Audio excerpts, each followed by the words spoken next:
Bismillahirrahmanirrahim. Assalamualaikum warahmatullahi wabarakatuh. Perkenalkan, nama saya Husaini Fadil dari jurusan Pendidikan Agama Islam Angkatan 2022, Fakultas Agama Islam, Universitas Islam Jakarta. Di sini saya akan mempresentasikan karya tulis ilmiah yang telah saya buat dengan memaparkan poin-poin penting yang terdapat di dalamnya. Namun sebelumnya, saya berterima kasih kepada Ibu Kunaini yang telah membimbing saya dalam pembuatan karya tulis ilmiah. Karya tulis ilmiah yang saya buat berjudul Pentingnya Pendidikan Kesehatan Mental dalam Pertumbuhan dan Perkembangan Anak. Adapun susunan yang akan saya bahas mengenai abstrak, pendahuluan, metode penelitian, hasil dan pembahasan, dan yang terakhir kesimpulan. Melalui karya tulis ilmiah ini, penulis tak hanya berupaya menerangkan bahwa pendidikan kesehatan mental sangat penting untuk anak-anak dalam tumbuh dan kembangnya. Kesehatan mental merupakan salah satu fenomena psikologis yang ditemukan di berbagai bidang kehidupan.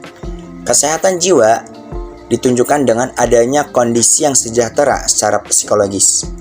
Individu yang memiliki kesehatan mental yang baik akan dapat membentuk dan mengembangkan dirinya menjadi individu yang produktif dan efektif.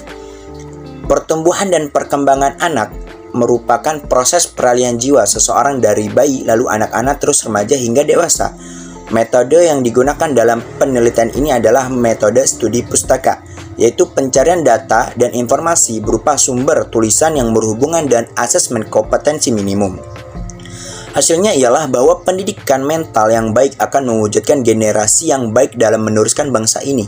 Karakter yang baik adalah modal bagi orang tua yang ingin anaknya mendapatkan sukses.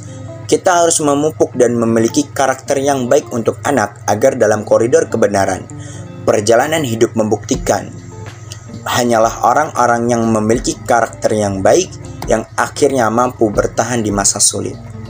Kata kunci yang saya gunakan adalah pentingnya pendidikan, kesehatan mental, tumbuh kembang anak. Pertumbuhan dan perkembangan adalah proses peralihan jiwa seseorang dari bayi, anak-anak, remaja hingga dewasa. Kemudian kedua orang tuanya lah yang sangat berperan dalam membentuk kepribadiannya, terutama dalam pendidikan agama. Pendidikan mental dibutuhkan dalam rangka membangun adab dan akhlak yang baik. Wajib hukumnya untuk mendidik anak-anak dengan pendidikan mental agar menjadi anak-anak yang berakhlak karimah. Kondisi dari akhlak karimah merupakan bentuk dari sikap mental yang stabil bagi perkembangan jiwa. Sehingga terlahir perilaku-perilaku yang baik.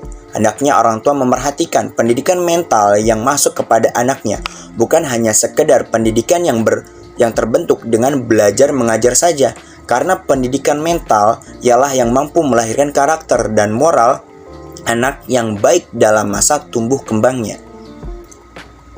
Metode yang digunakan dalam penelitian ini merupakan metode penelitian studi pustaka, yaitu pencarian data-data dan informasi memanfaatkan berbagai macam materi yang bersumber dari kepustakaan sebagai sumber data penelitian. Dalam pencarian data yang digunakan melalui buku, jurnal, artikel yang memiliki korelasi atau hubungan terhadap pembahasan penelitian mengenai pentingnya pendidikan kesehatan mental dalam tumbuh dan kembangnya anak. Teknik pengumpulan data dalam penelitian ini adalah metode dokumentasi. Sedangkan teknik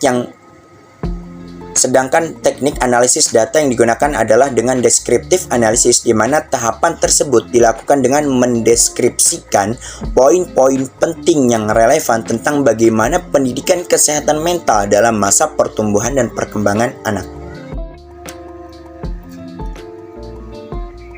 Pertumbuhan dan perkembangan adalah dua faktor penting yang harus dilewati oleh setiap manusia.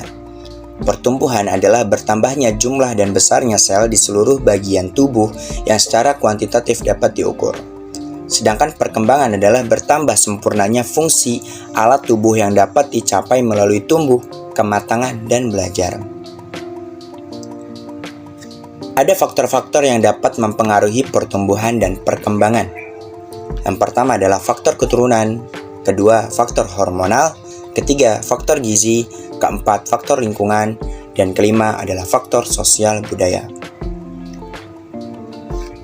Ada beberapa pendekatan yang dapat digunakan dalam layanan bimbingan anak pada masa tumbuh kembangnya, yaitu pendekatan krisis, pendekatan remedial, pendekatan preventif, pendekatan perkembangan. Adapun pengertian kesehatan mental secara umum menurut WHO yaitu keadaan dalam kurung status sehat utuh secara fisik, mental dalam kurung rohani, dan sosial, bukan hanya sekedar terbebas dari keadaan dari penyakit, cacat, dan kelemahan. Tujuan pendidikan kesehatan mental yaitu membentuk kepribadian anak, memiliki mental dan moral agar dapat mengetahui peluang dan bahaya di lingkungannya, disiplin, bertanggung jawab, dan bijak dalam mengambil keputusan. Yang terakhir adalah membangun karakter yang terintegrasi. Lalu, cara menanamkan pendidikan karakter pada anak yang efektif, yaitu selalu menjadi teladan bagi anak. Berikan kepercayaan terhadap mereka, berikan penghargaan dan hukuman, melibatkan anak saat mengambil keputusan dan memecahkan masalah. Dan yang terakhir adalah faktor yang mempengaruhi kesehatan mental anak. Ada dua faktor yang mempengaruhi kesehatan mental anak, yaitu faktor internal dan faktor eksternal, di mana faktor yang pengaruhnya lebih mendominasi adalah faktor internal.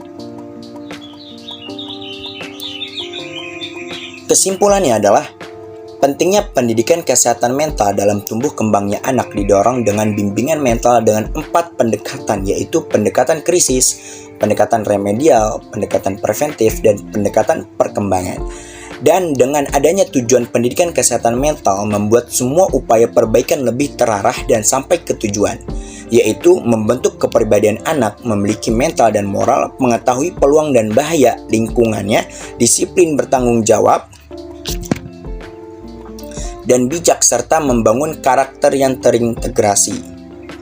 Model bimbingan mental anak dalam tumbuh kembangnya memungkinkan orang tua untuk memfokuskan tidak sekedar terhadap pendidikan berbasis pembelajaran saja, melainkan lebih mengupayakan pencapaian tujuan dalam kaitan penguasaan tugas-tugas perkembangan dan meningkatkan sumber daya serta kompetensi dalam memberikan bantuan terhadap pola perkembangan yang optimal bagi anak. Sekian penjelasan dari karya tulis ilmiah yang saya buat, semoga dapat dipahami dan mampu diamalkan. Wassalamualaikum warahmatullahi wabarakatuh.